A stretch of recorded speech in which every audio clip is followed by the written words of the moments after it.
Après 5 heures de route pour l'anniversaire de mon père, je suis accueilli par ses ordres et un avertissement, la petite amie de ton frère, sera là dans 20 minutes. Ne gâche pas ça pour nous. Quand elle arrive, nos regards se croisent. Un silence stupéfait s'installe, elle réalise que sa carrière repose entièrement sur mes épaules. Mon nom est Camille. J'ai 32 ans et je vis à Lyon, où les montagnes semblent garder des secrets et où l'air vous fait gagner chaque souffle. Je dirige la division de bio-ingénierie dans un centre de recherche privé. Un de ces endroits qui n'achètent pas de panneaux publicitaires parce que le travail est la publicité. J'ai un doctorat, une équipe de 30 personnes et un brevet lié à une matrice de régénération cellulaire évaluée à environ 60 millions d'euros sur le papier. Le genre de chiffre qui fait que les gens vous traitent de visionnaire s'ils vous aiment et de dangereux s'ils ne vous aiment pas. Ma famille ne sait rien de tout cela. Pour eux, je suis la fille qui a quitté une vraie carrière, la sœur qui n'a pas pu gérer la pression. L'original qui a troqué un poste de marketing brillant pour ce que papa appelle encore, laver des éprouvettes. Il y a 5 ans, j'ai quitté une grande agence pour retourner à la science. J'ai cessé de les corriger après la 100e blague. À un certain moment, se défendre devient un deuxième travail. Et mon vrai travail exige déjà du sang. Il y a une autre raison pour laquelle ils ne savent pas. Professionnellement, j'utilise le nom de jeune fille de ma mère, Dr. Camille Moreau. Pas par vanité, mais par distance. C'est un mur propre entre la vie que j'ai construite et la famille qui aime donner un coup de burin à tout ce dont je suis fier. Cherchez le nom de famille de papa et vous trouverez les récompenses de relations publiques de mon frère et le profil LinkedIn vieillissant de papa. Cherchez davantage et vous trouverez mes articles, mes conférences, le chemin de travail minutieux qui m'a coûté des années de sommeil, d'amitié et de douceur. Mon frère, Frédéric, a 29 ans. C'est l'enfant chéri, le titre préféré de la famille. Il travaille dans les relations publiques, la gestion de crise, le façonnage de réputation, transformant les désordres des autres en récits impeccables. Il est doué pour ça. Il est aussi doué pour s'assurer que nos parents le voient toujours comme le fils et moi comme l'ombre. 2 mois avant le 55e anniversaire de papa, mes avocats sont entrés dans mon bureau avec le genre de visage que les gens arborent quand ils sont sur le point de vous annoncer que quelqu'un que vous aimez est à l'hôpital. Ils avaient signalé qu'une société pharmaceutique concurrente se préparait à lancer une percée qui ressemblait trop étroitement à mes travaux d'essais cliniques fermés pour être une coïncidence. Au début, je voulais croire à la découverte parallèle, à l'idée que la science peut arriver à la même porte par différentes rues. Puis j'ai vu le dossier de prélancement, la même géométrie de treillis, les mêmes ratios de liaison peptidique, même la note d'instabilité de phase précoce que nous avions corrigée plus tard. Ce n'était pas de l'inspiration, c'était du vol. La chercheuse principale citée sur le projet était Amélie Dubois. Au cours des 6 semaines suivantes, Amélie m'a envoyé des emails encore et encore à mon adresse professionnelle. Pas Camille, la fille, mais Dr Moreau. Les messages ont commencé formels, puis se sont effilochés en panique comme un tissu sous la flamme. Dr Moreau, je demande une réunion dès que possible. Dr Moreau, s'il vous plaît. C'est urgent. Il y a des malentendus. Dr Moreau, je vous supplie de ne pas déposer de plainte. Ma carrière sera finie. Les derniers étaient presque illisibles dans leur désespoir. Je ferai n'importe quoi. S'il vous plaît, je vais tout perdre. J'irai en prison. Je n'ai pas répondu. Pas parce que je suis froide, mais parce que je suis prudente. Quand quelqu'un vole votre travail, il ne mérite pas votre émotion. Il mérite votre dossier. Mes avocats ont bâti un dossier si précis qu'il aurait pu couper du verre. Des assignations discrètes, des accès journalisés, des métadonnées, le genre de preuve qui ne crie pas. Elle vous achève, c'est tout. Pendant que j'étais en réunion pour des injonctions, mon frère était dans notre discussion de groupe familial, s'adonnant à son passe-temps favori, être adoré. Il a envoyé un message, gros week-end, Chamonix, 55e anniversaire de papa. J'amène ma petite amie. C'est une scientifique. Genre, un vrai génie. Papa a répondu en 30 secondes. Ça, j'aime ça. L'ambition, pas les excuses. Maman a ajouté un emoji cœur comme si elle bénissait des fiançailles royales. Puis, ne sois pas bizarre, Camille. Fais un effort. Et puis mon frère a tapé le nom qui a fait tambouriner mon pouls à l'intérieur de mon poignet, Amélie. J'ai fixé l'écran. Un nom commun. Plein d'Amélie. Mais mon corps l'a reconnu quand même, comme il reconnaît une sirène avant que votre cerveau n'identifie le son. J'aurais pu rester à Lyon. J'aurais pu envoyer un refus poli et les laisser parler de moi comme d'un mythe. Mais il y avait quelque chose en moi, ancien, têtu, embarrassamment plein d'espoir, qui voulait le voir de mes propres yeux, voulait confirmer si l'univers était vraiment si cruel, ou si j'étais juste paranoïaque de vivre dans un monde où la trahison est un modèle économique. Alors j'ai conduit les 5 heures jusqu'à Chamonix, par des routes qui s'enroulaient comme des rubans autour des montagnes. La neige scintillait sur les bas-côtés. L'air se faisait plus rare. Mes pensées devenaient plus fortes. Quand je me suis garé devant le chalet loué, avec ses poutres en bois, sa cheminée en pierre, ses murs de verre comme s'il essayait de se faire remarquer, je me sentais écorché vif par le voyage, comme si la route avait volontairement poncé ma patience. À l'intérieur, l'endroit sentait les bougies chères et la viande rôtie. Le rire de papa portait à travers l'entrée. Le parfum de maman flottait dans l'air comme un avertissement. Papa ne m'a pas serré dans ses bras. Il n'a pas dit « Comment s'est passée la route ?» Il m'a regardé de haut en bas comme si j'étais arrivé dans le mauvais emballage. « Tu es en retard » a-t-il dit. J'ai vérifié l'heure. J'étais en avance. Puis il m'a poussé une pile d'assiettes dans les bras. De la porcelaine lourde, froide. Une attente intentionnelle. Le traiteur a livré la nourriture, a-t-il dit, mais les serveurs ne sont pas là, alors tu vas t'en charger. Il a posé un tablier noir sur les assiettes, le genre qu'on donne à quelqu'un qu'on n'a pas l'intention d'écouter. Mets-le, a-t-il dit. Tu as l'habitude de porter des blouses de laboratoire dans ton petit labo de toute façon. C'est la même chose. La petite amie de ton frère sera là dans 20 minutes. Ne gâche pas ça pour nous. Maman n'a pas levé les yeux de ses serviettes qu'elle arrangeait. S'il te plaît, a-t-elle murmuré comme si elle me demandait de ne pas éternuer. Sois juste agréable ce soir. C'est important pour ton frère. Tout est important pour mon frère. Mes sentiments sont toujours facultatifs. Je n'ai rien dit. C'est l'astuce que ma famille m'a apprise. Le silence est plus sûr que l'honnêteté. J'ai noué le tablier autour de ma taille et pris un plateau parce que mes mains avaient besoin d'une occupation autre que trembler. La sonnette a retenti. Mon frère, Frédéric, est entré le premier, bruyant et brillant, occupant la pièce comme si un projecteur le suivait. Joyeux anniversaire, papa. Attends de voir ce que j'ai prévu. Puis Amélie est entrée derrière lui. Elle portait un manteau élégant, les cheveux parfaits, le sourire prêt. Elle avait l'air de quelqu'un qui a l'habitude que les regards se tournent vers elle. Puis ses yeux m'ont trouvé. Ce fut immédiat. Le sourire se figea. La couleur de son visage s'évanouit si vite que c'en était presque violent.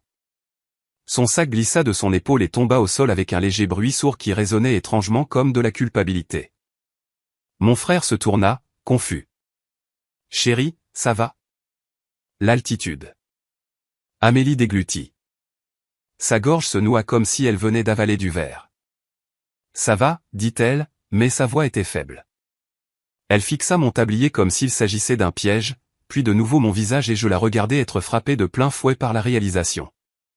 La femme à qui elle avait envoyé des emails, supplié, négocié, se tenait devant elle, tenant du champagne. Papa serra l'épaule de mon frère. Amélie, tonna-t-il, ravi. Bienvenue. Il nous dit que tu vas révolutionner la médecine. Les yeux d'Amélie papillonnèrent vers moi. Elle força un sourire qui n'atteignait pas ses yeux. C'est gentil, parvint-elle à dire. Maman leva enfin les yeux, le regard brillant. Si fière de toi, dit-elle à mon frère comme si je n'étais pas là. Tu mérites quelqu'un d'exceptionnel.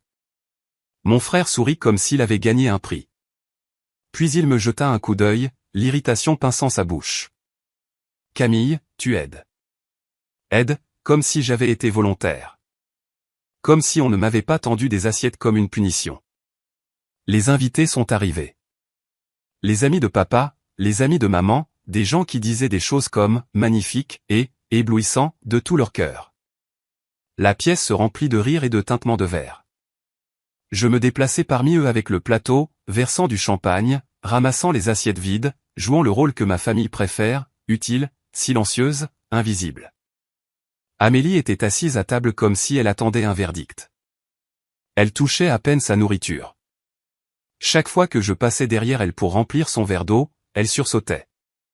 Chaque fois que mon ombre traversait son assiette, son souffle se coupait. Mon frère ne remarqua rien. Papa s'en moquait. Maman faisait semblant que tout était normal parce que le super pouvoir de maman est le déni avec le sourire. Papa se pencha vers Amélie, se délectant de l'idée d'avoir un génie à sa table. Alors, il a dit, sa voix portait. Parlez-nous de votre projet. Il dit que vous avez une percée. Les doigts d'Amélie se serrèrent autour de sa fourchette.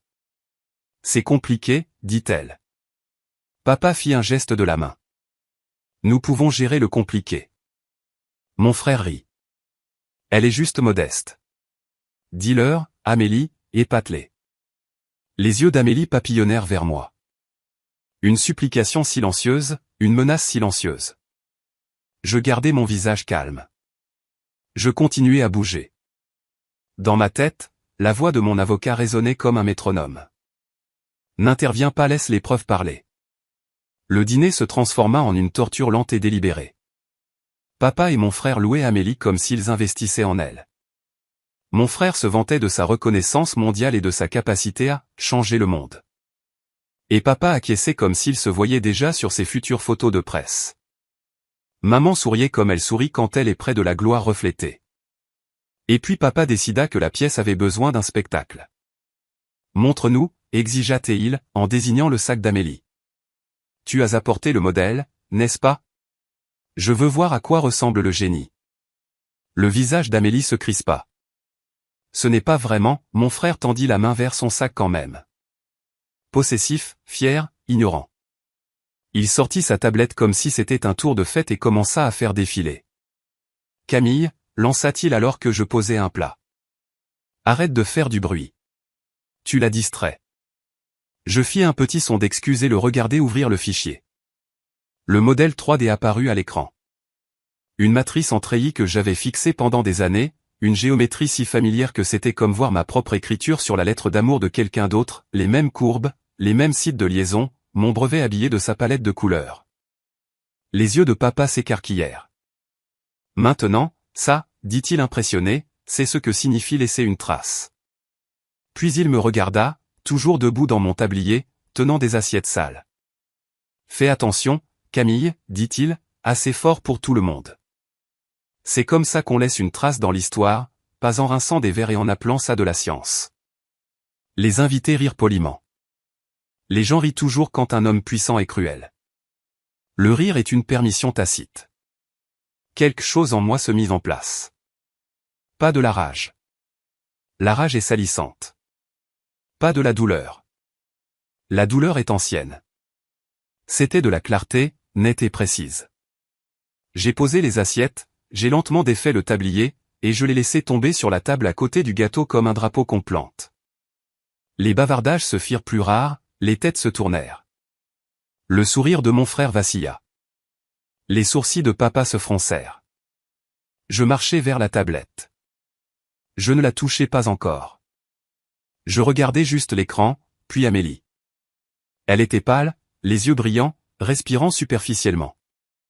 Son masque de génie glissait. J'ai parlé avec le ton calme et universitaire que j'utilise quand quelqu'un essaie de m'expliquer mon propre travail. Vous n'avez pas tenu compte de la dégradation des peptides à 40 degrés C, dis-je doucement. Parce que vous avez volé les données de la phase 1 avant que nous ne corrigions l'instabilité de la phase 2. Le silence tomba lourdement comme une porte. Mon frère recula brusquement. De quoi diable parles-tu, lança-t-il. Camille, tais-toi. Le visage de papa se durcit. Camille, assieds-toi. Ne fais pas ça. La voix de maman devint douce et dangereuse. Pas ce soir. Amélie fit un son, à moitié sanglot, à moitié étouffement. Et puis elle craqua. Les larmes se mirent à couler, soudaines et incontrôlables, là, à table. Elle se couvrit le visage de ses mains comme pour se cacher de ce qu'elle avait fait. Mon frère se leva, furieux. Arrête de pleurer, lui siffla-t-il, puis il se tourna vers moi. Tu es jalouse. Tu ne supportes pas ça. Pour une fois, la conversation ne tourne pas autour de tonton passe-temps de laboratoire. Passe-temps, répétai-je doucement. J'ai sorti mon téléphone. Mon frère bondit en avant comme si j'avais tiré une arme. Range ça. Tu filmes? Je lis, dis-je. J'ouvris la chaîne de mai et laissai ma voix porteur. Cher docteur Moreau, lus-je d'une voix calme. Je vous en prie, ne déposez pas de plainte. Je vous supplie. Ma carrière sera finie. Un invité haleta. Un autre se recula, les yeux écarquillés, sentant le sang dans l'eau. Papa cligna des yeux, confus. Docteur Moreau, répéta-t-il comme si le nom ne tenait pas dans sa bouche. Je fis défiler. Docteur Moreau, je ferai n'importe quoi. S'il vous plaît, je vais tout perdre. J'irai en prison. Les épaules d'Amélie tremblaient plus fort. Mon frère me fixa, son visage s'empourprait. Pourquoi elle t'écrit? Qui? Je fouillai dans mon sac, en tirai une carte de visite que je ne leur avais jamais montrée. Je la plaçai devant papa, parfaitement centrée, comme si je posais un scalpel sur un plateau stérile. Docteur Camille Moreau, directrice de la bio-ingénierie. La bouche de papa s'ouvrit, puis se referma.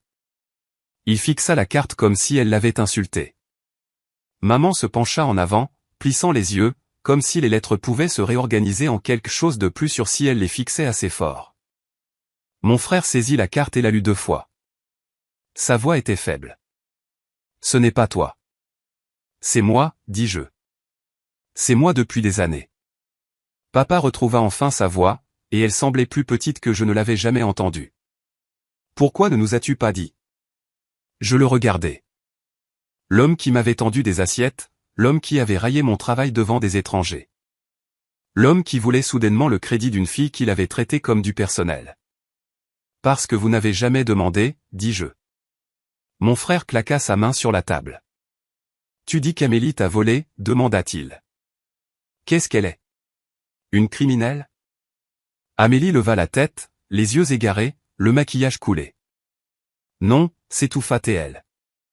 J'ai cru pouvoir arranger ça. J'ai essayé. Je n'ai pas élevé la voix. Je n'en avais pas besoin.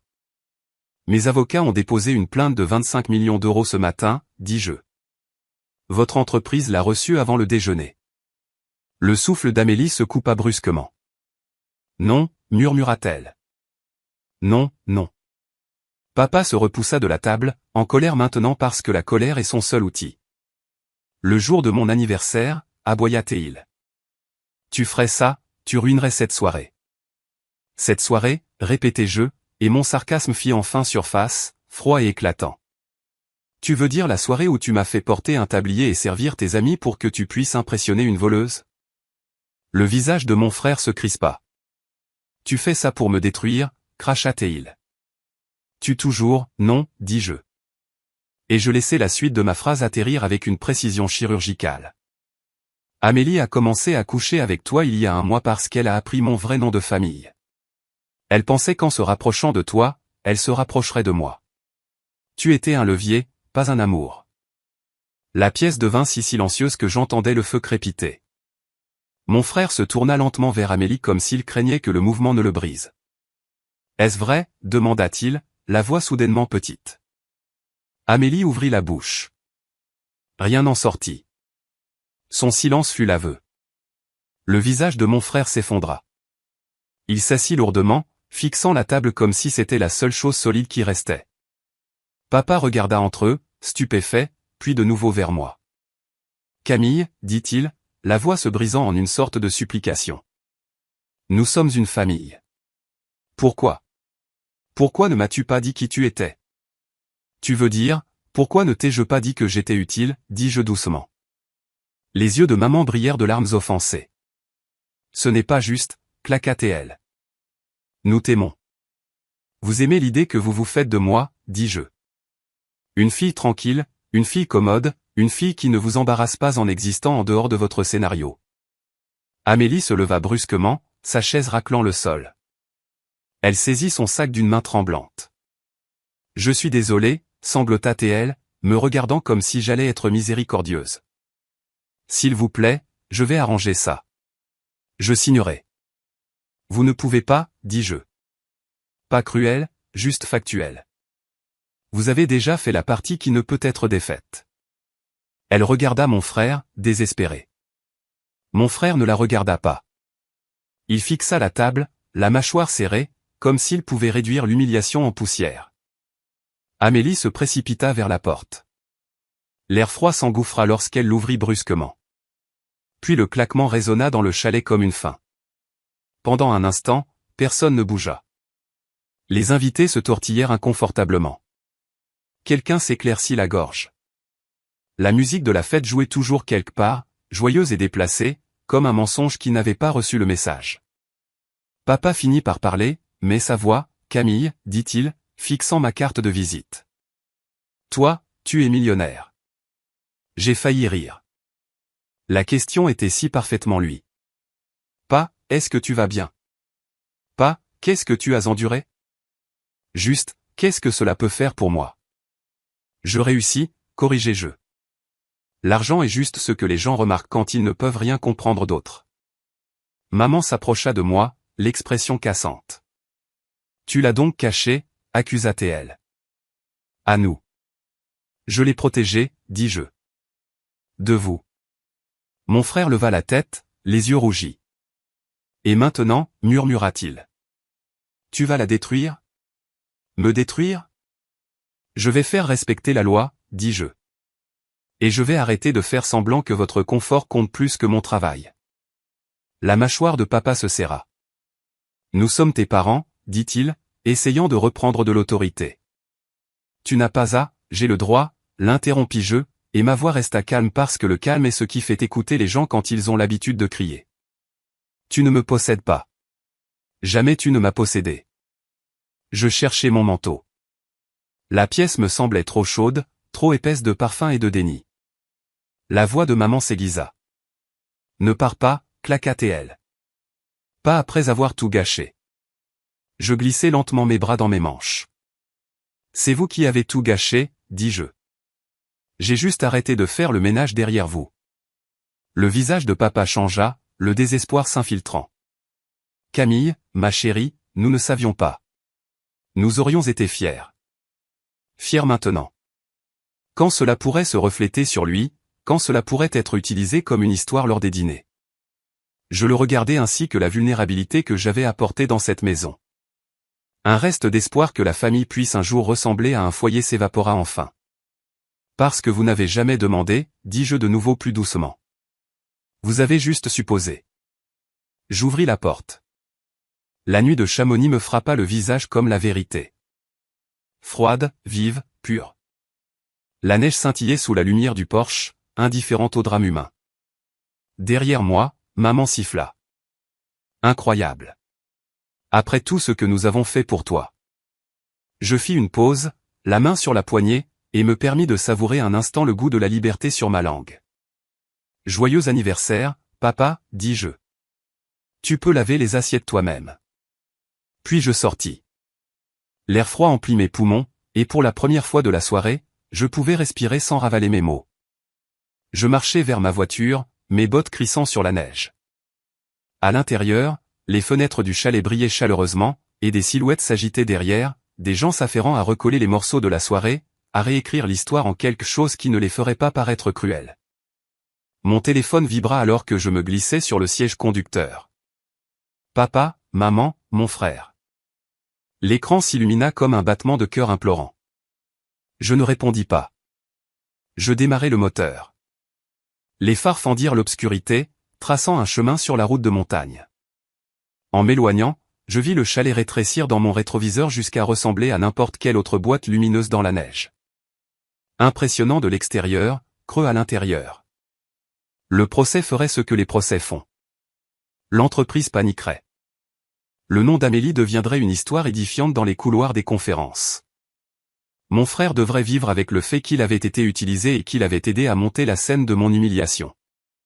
Papa essaierait plus tard de raconter l'histoire comme si elle concernait sa fille remarquable, comme s'il l'avait toujours su, comme s'il m'avait toujours soutenu. Il réécrirait le passé pour se donner une meilleure image. Il le fait toujours. Mais je n'allais plus me réécrire moi-même. Il y a une sorte de force qui ne s'annonce pas. Elle attend. Elle observe. Elle garde des preuves. Elle lit son propre nom à son travail et laisse les résultats parler dans des pièces où votre famille n'entrera jamais. Si quelqu'un a décidé que vous ne valez que ce que vous pouvez porter, vous passerez toute votre vie à vous casser le dos pour prouver le contraire. Ne les laissez pas conserver leur vision étriquée. Qu'ils gardent leurs blagues. Qu'ils gardent leur table. Le vrai pouvoir ne mendie pas une place. Il se lève, dénoue le tablier et renverse toute la soirée d'une seule phrase. It's just up ahead.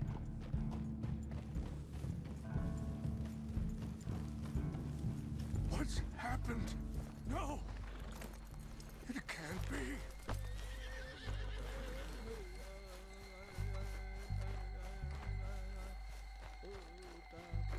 No!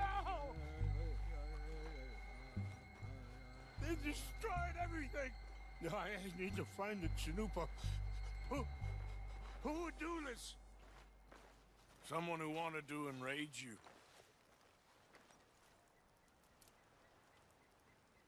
Help me look around, please. The Chanupa is gone. Of course. What is it? A ceremonial pipe. There must be some clues to what happened here. Whiskey. Bastards are having a party up here. Okay, let's continue on.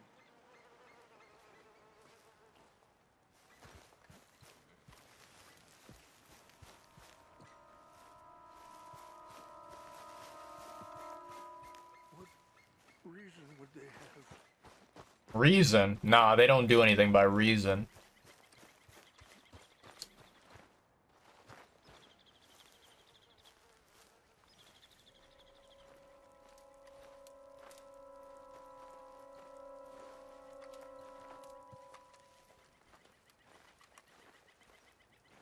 More over here.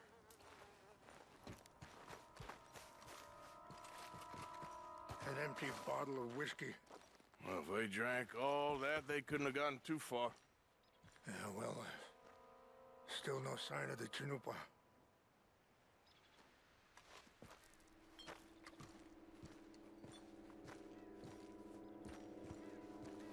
Who would do such a thing? Well, I can definitely hear a bear.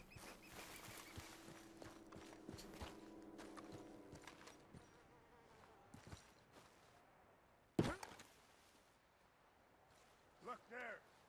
Smoke. There's some logs here they must have used as kindling.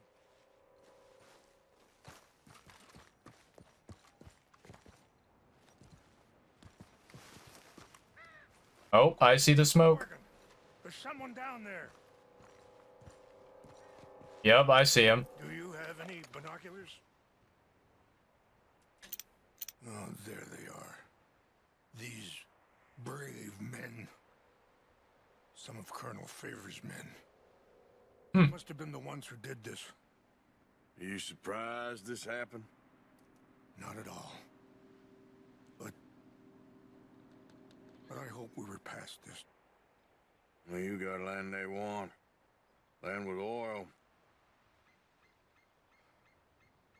They moved us here. They've taken everything we had. I signed 3 treaties myself, and they've broken each one. Now they've taken the last hope.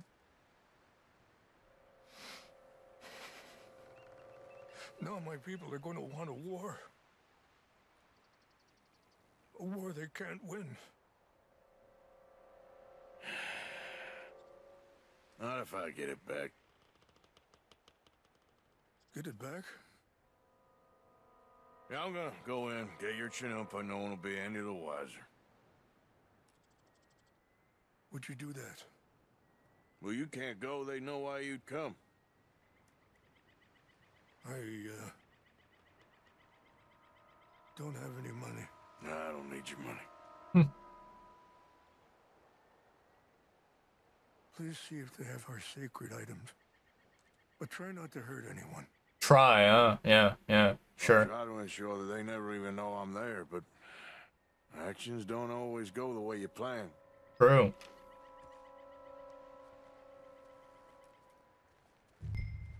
Get to the camp? Alright. How the heck do we get down there, chat?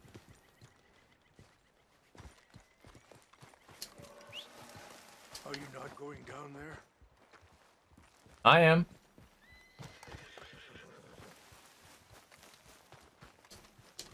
Okay, fella. You said you were going to look for the Chinumpa.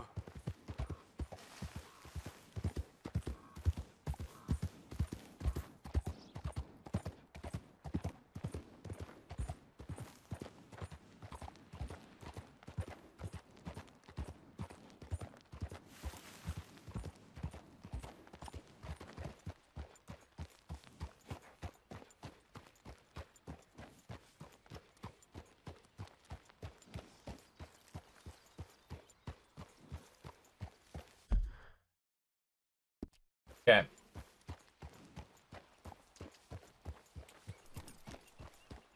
Follow this path down here.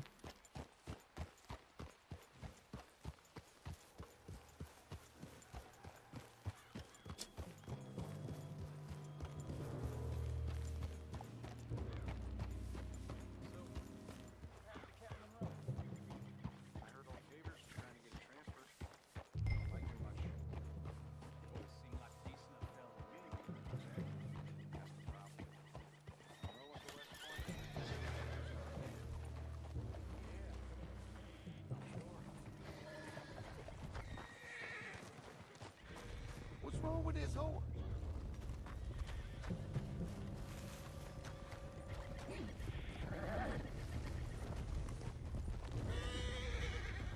What's that?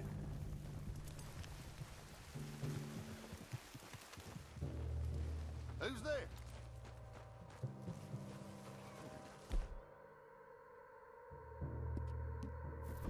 Hey, I heard something.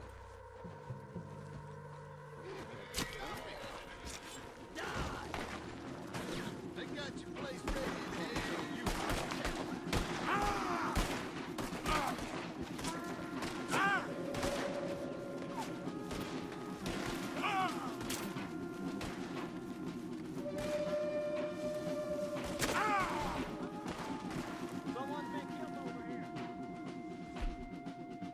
Ooh, wait.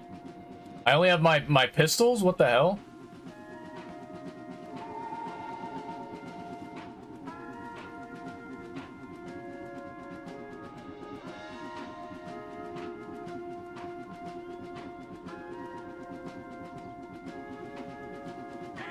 We lost them. Damn son of a bitch back.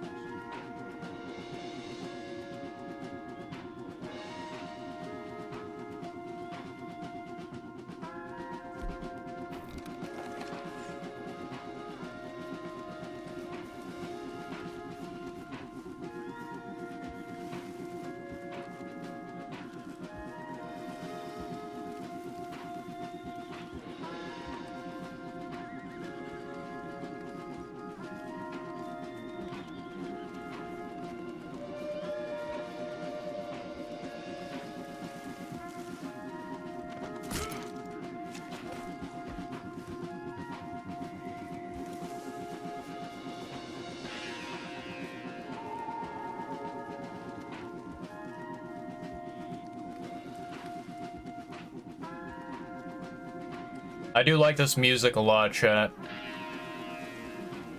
Anyone see him? I lost them.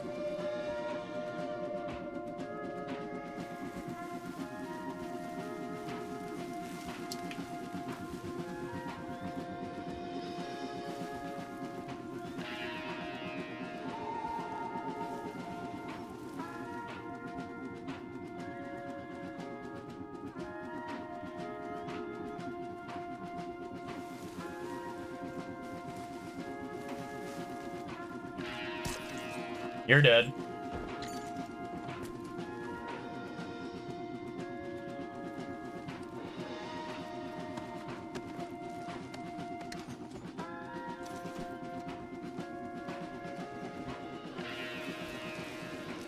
We got a dead one here.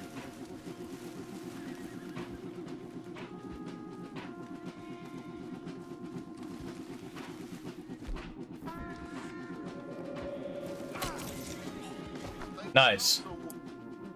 Alright. Pausing the game, chat. Pausing the game. We did kill one more guy before we entered the ad break, but nothing much else. I didn't do anything else after killing one more guy.